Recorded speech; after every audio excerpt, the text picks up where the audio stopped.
Hello বন্ধুরা, তোমরা সবাই কেমন আছো? সবাইকে আসসালামু আলাইকুম। আশা করি সবাই অনেক ভালো আছো।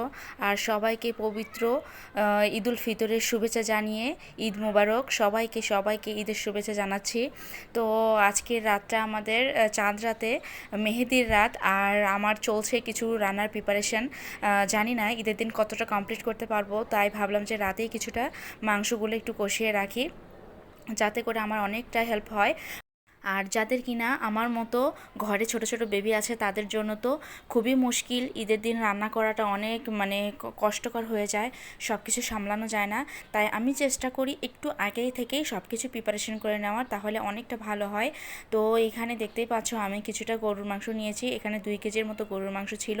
এটাকে আগেই সুন্দর করে ধুয়ে পানি ঝরিয়ে রেখেছিলাম। আর আদা বাটা, রসুন বাটা, লবণ, হলুদ, মরিচের গুঁড়া সব কিছু পরিমাণ মতো দিয়ে, আস্ত কাঁচামরিচ, একটু সামান্য গোলমরিচের গুঁড়া, আর একটা স্পেশাল জিনিস দিয়েছি, সেটা হচ্ছে টমেটো পিউরি। টমেটোটা কেটে দিলেও হয়, কিন্তু আমি স্কিনটা চাচ্ছি না, যার জন্য আমি এটাকে সুন্দর করে ব্লেন্ড করে নিয়েছি একটু পানি দিয়ে।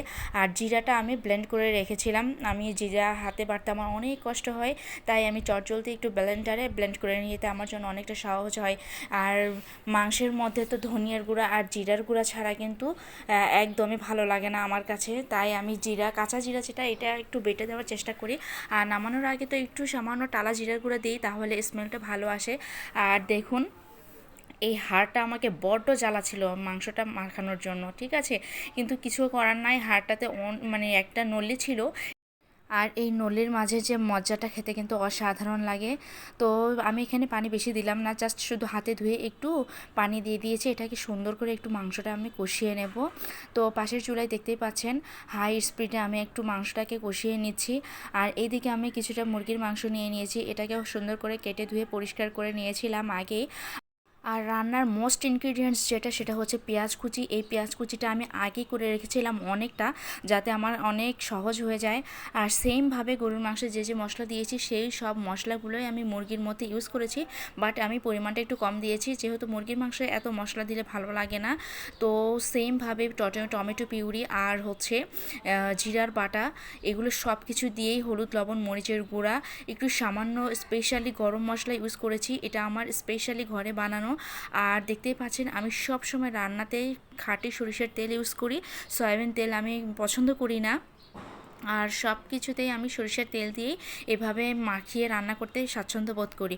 সেমভাবে আমি জাস্ট শুধু হাতে ধোয়া একটু পানি দিয়ে দিয়েছি, আর এখন এটাকে ভালো করে কষিয়ে নেব। তো অনেকটা সময় পর আমি মাংসটাকে ধীরে ধীরে সময় নিয়ে কষিয়ে নিয়েছি। তবে খেয়াল রাখতে হবে, মাংসটা যত সুন্দর করে সময় নিয়ে কষিয়ে নেবেন, খেতে কিন্তু অসাধারণ লাগে। বিশ্বাস করুন বন্ধুরা, আমার কাছে মনে হয় কষানো মাংসর থেকে হাতে মাখিয়ে এভাবে কষিয়ে রান্না করলে রান্নার টেস্টটা কিন্তু দ্বিগুণ পরিমাণ বেড়ে যায়, আর মাংসের টেস্টটা একদম পারফেক্ট হয়, আমার কাছে ভালো লাগে। আর আমি কেন জানি শক্ত মাংস খেতে পারি না, তাই একটু সময় নিয়ে ডাবলভাবে আমি কষিয়ে নিয়ে মাংসটাকে একদম নরম করে ফেলি। এই নরম তুলতুলে মাংসটা খেতে আমার অনেক মজা লাগে। আর এইদিকে মুরগির মাংসটাও আমার সুন্দর করে কষানো হয়ে গেছে। দেখুন কালারটা কত সুন্দর ইয়াম্মি লাগছে, কেমন লোভনীয় লোভনীয় লাগছে। আর এইটাতে জাস্ট একটু শুধু পানি দিয়ে একটু ঢাকনা দিয়ে ঢেকে দিব, আবার এটা একটু সুন্দর করে ঝোলের জন্য কষিয়ে রাখবো। পরের দিন জাস্ট শুধু একটু হালকা গরম করে নামিয়ে নিলেই হয়ে যাবে, অনেকটা হেল্প হবে। এটা ঢাকনা দিয়ে ঢেকে দিচ্ছি। আর আমি এখন প্রিপারেশন নিচ্ছি, পায়েস রান্না করব খেজুরের গুড়ের। আর এই খেজুরের গুড়ের পায়েসটা আপনাদের ভাইয়ের অনেক পছন্দ, তাই স্পেশালভাবে ওর জন্য এটা করা।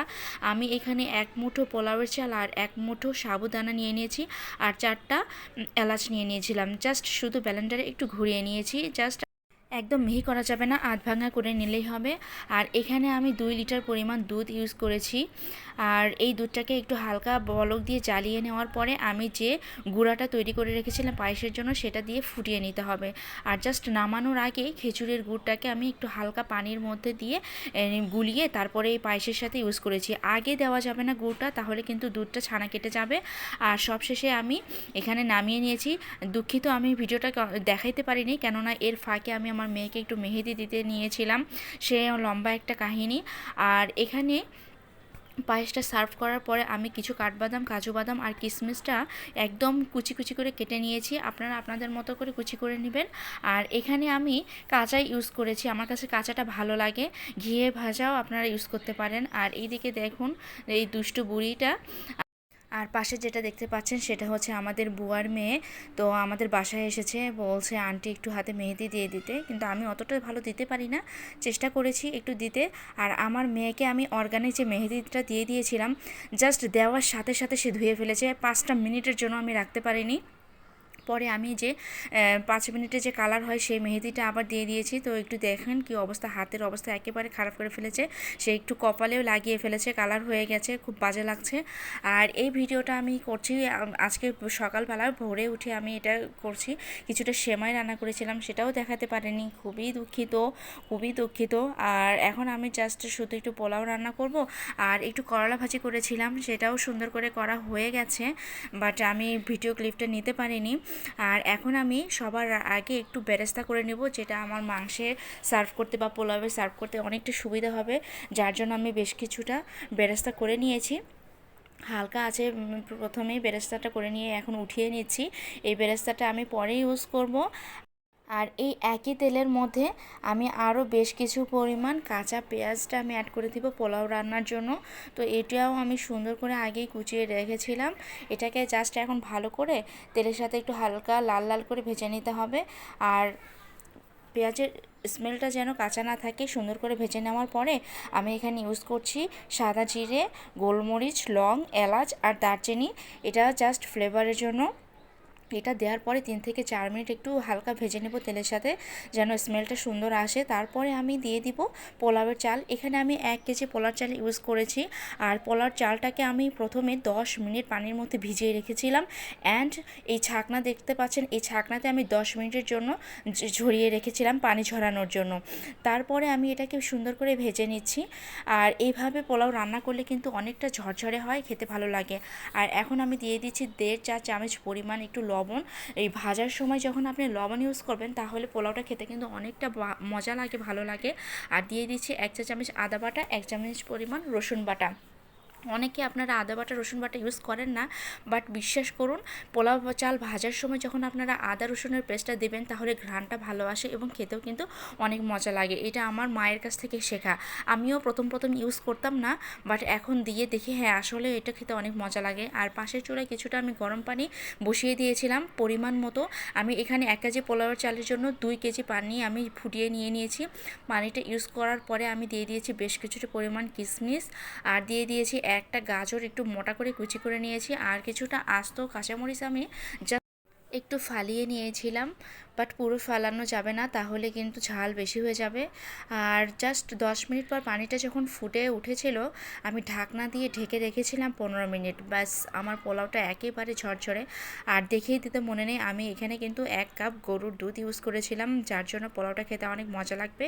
আর পোলাওটা কিন্তু অনেকটা সাদা হয় এই গরুর দুধ ইউজ করার ক্ষেত্রে। হ্যাঁ, তো আমি সেই টিপসটা ফলো করেছি। আর এভাবে পোলাও রান্না করে খেয়ে দেখবেন অনেক মজা লাগে।